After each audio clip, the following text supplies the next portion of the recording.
तौबा तौबा बाबा, तौबा है वैल सोनी मुझे एक बात तो बता, तौबा। मैं तो 12 ही महीने परेशान हूँ।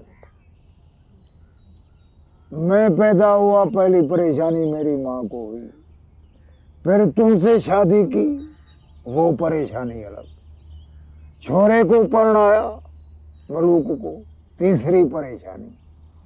तुझे कौन सी परेशानी है जो तू ऐसे बैठी है? बस कर, अब बस कर। सबसे बड़ी परेशानी तो तू है मेरे लिए, कुछ सोचने भी नहीं देता है। मैंने तुम्हें तो जिंदगी में एक जूता भी नहीं मारा, तो तुम क्यों परेशान हो? तुम्हारे जूते खाती ना वो अच्छे थे, लेकिन जो आज मैं देख कर आई हूँ ना, अल्लाह मेरी तौबा तौबा। बाबा ओ कह रही थी मैं डूब के मर जाऊं बस। तू मरेगी? तू नहीं मरेगी, तू नहीं मरेगी। बात क्या है, बात बताओ ना।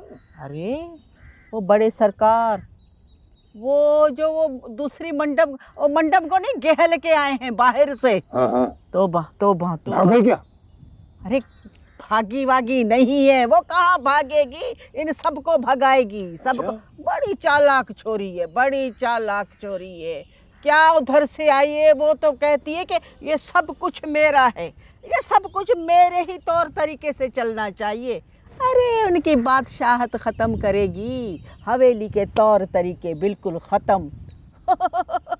तौबा, जो वो कपड़े पहनती है वो बाहर नहीं वो पहनते हैं कपड़े लंडे वाले। हाँ वो ये पतलूनड़िया। अच्छा। हाँ। तौबा, कमीज इतनी सी और उस पे चलना, दुपट्टा भी नहीं है सर पे। ना ना ना ना, मैं तो इतने ही दिन गई थी कमरे से निकलकर, कभी उसने सलाम नहीं किया।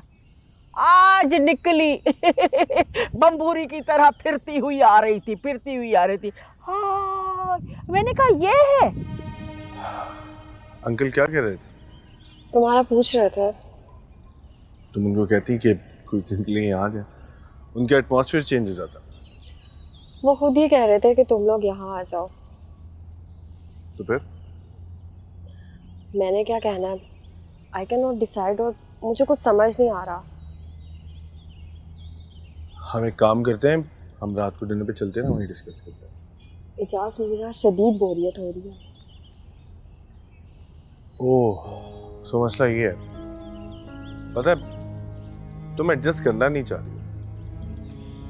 कमन यार, तुम सब उल्टा मुझ पे डाल रहे हो। तुम अच्छी तरह जानते हो कि यहाँ दादी और आंटी के अलावा कौन है, और मैं उनसे क्या बातें करूँ। तुम भी तो लॉकडाउन की तरह घर के रह गए हो, and I feel it.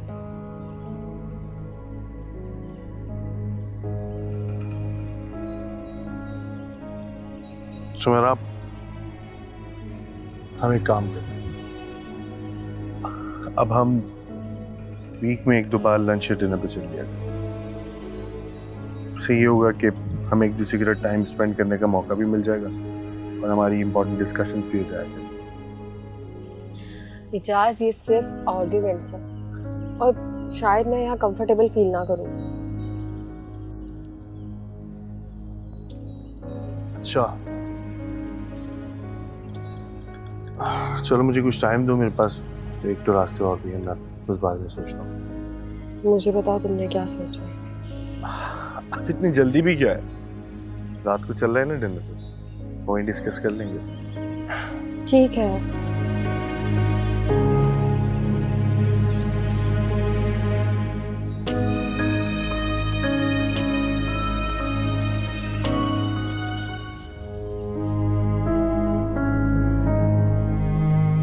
Fayaz को मैं कैसे समझाऊं?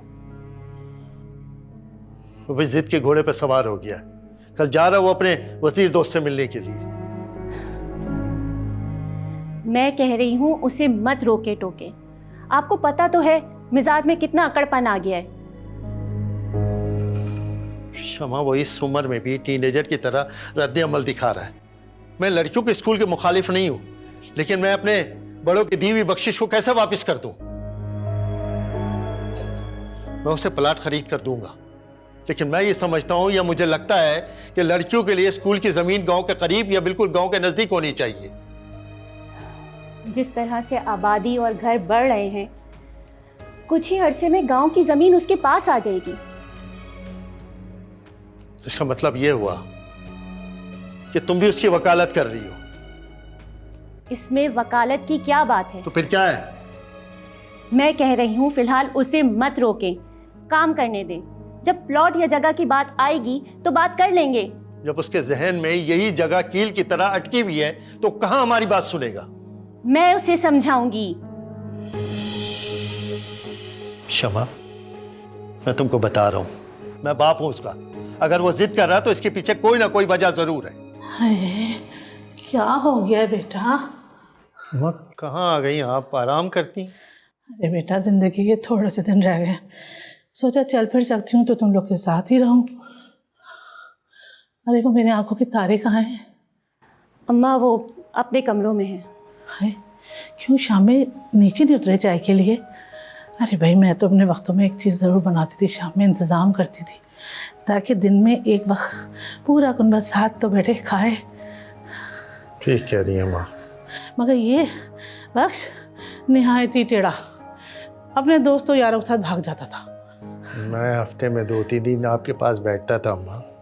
जी बेटा, अपनी बहनों से लड़ने झगड़ने के लिए। वो भी मेरी बहुत प्यारी बहन है। वैसे बेटा, काफ़ी दिन हो गए बच्चियों से मिली नहीं। तुम जाके उसके बच्चों के साथ उसको ले आओ, मैं मिल लूँ। मेरा क्या पता। रखते हैं माँ, कोई बड़ा खाना रखते हैं इंशाल्लाह। सही सही सही। आप बैठें। अच्छा।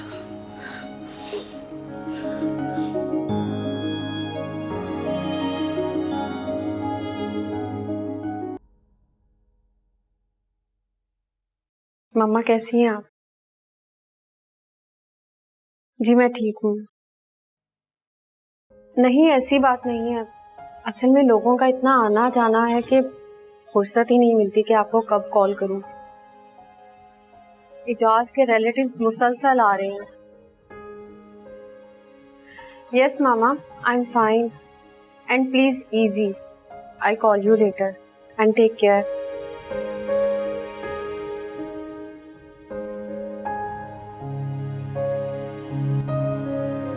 अब फिर से बचपन की तरह बातें बनाना पड़ेंगी।